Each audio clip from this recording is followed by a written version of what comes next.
आज आपण वर्षभर टिकणारे तांदळाचे कुरकुरे करणार आहोत. बरं तांदळाचं पीठ नसेल ना तरी काहीच हरकत नाही. तांदळाचं पीठ न वापरता आपण हे कुरकुरे करणार आहोत. अतिशय सोपी रेसिपी आहे. कोणतीही पूर्वतयारी न करता आपण ही रेसिपी करणार आहोत. वर्षभर टिकतात हे कुरकुरे आणि लहान मुलांनी जर हे कुरकुरे खाल्ले ना, तर बाहेरचे कुरकुरे ते अजिबात खाणार नाहीत, ह्याची गॅरंटी मी देते. त्यासाठी फक्त आपल्याला एक मोठी वाटी रेशनचा इथे मी तांदूळ घेतलेला आहे. तो मी 2 तास स्वच्छ धुवून भिजत ठेवलेला आहे. 2 तास भिजल्यानंतर आपण त्याच्यामधलं सगळं पाणी काढून घ्यायचं आहे. आणि आत्ता काय करायचं आहे, एक कुकरचं भांडं घ्यायचं आहे किंवा छोटा कुकर घ्यायचा आहे. त्यामध्ये आपण तांदळाच्या 5 पट पाणी घालणार आहोत. 1 वाटी आपण तांदूळ घेतला होता, त्यामुळे मी इथे 5 वाटी पाणी घातलेलं आहे. 5 वाटी पाणी घातल्यानंतर त्यामध्ये आपण फक्त 1 चमचा मीठ घालणार आहोत आणि अर्धा चमचा पापड खार घालणार आहोत. थोडासा किंचित पाव चमचा आपण खायचा सोडा घालायचा आहे आणि आपण हे धुवून घेतलेले, निथळून घेतलेले तांदूळ घालायचे आहेत. बस एवढंच करायचं आहे. कुकरमध्ये सगळे तांदूळ घातल्यानंतर छान असं मिक्स करून घेऊया आणि कुकरला 4 ते 5 शिट्ट्या आपण द्यायच्या आहेत. 4 ते 5 शिट्ट्या झाल्या की तुम्हाला मी दाखवते. गॅस ऑन करूया आणि शिट्ट्या देऊन घेऊया. 4-5 शिट्ट्या झालेल्या आहेत. आपण पाहूयात. मस्तपैकी तांदूळ छान असा शिजलेला आहे. आता काय करायचं आहे, चमच्याच्या मदतीने आपण हा तांदूळ छान असा घोटून घ्यायचा आहे. म्हणजे छान असा एकजीव होईल आणि छान असा मिळून येईल.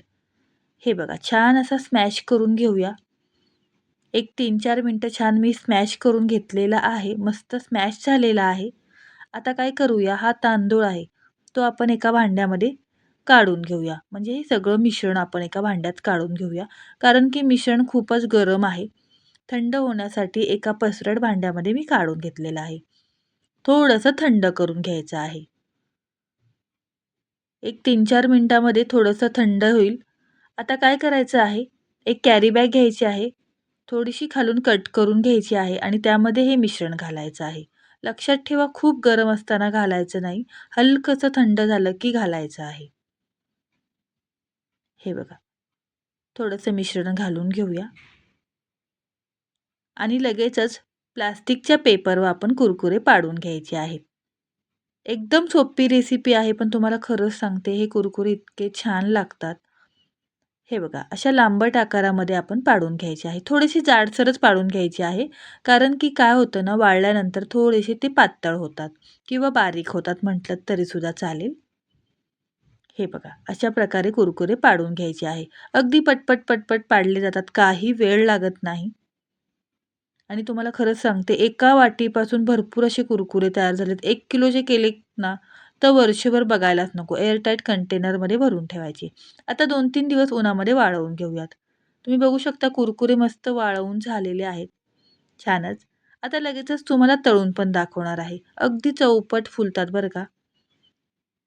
आता लगेचच आपण तेल तापायला ठेवूया. तेल छान तापलं की कुरकुरे तळून घेऊयात. तेल मस्त तापलेलं आहे. आता बघूयात आपण. अरे वाह! किती छान. मस्त अगदी छान फुललेत की नाही?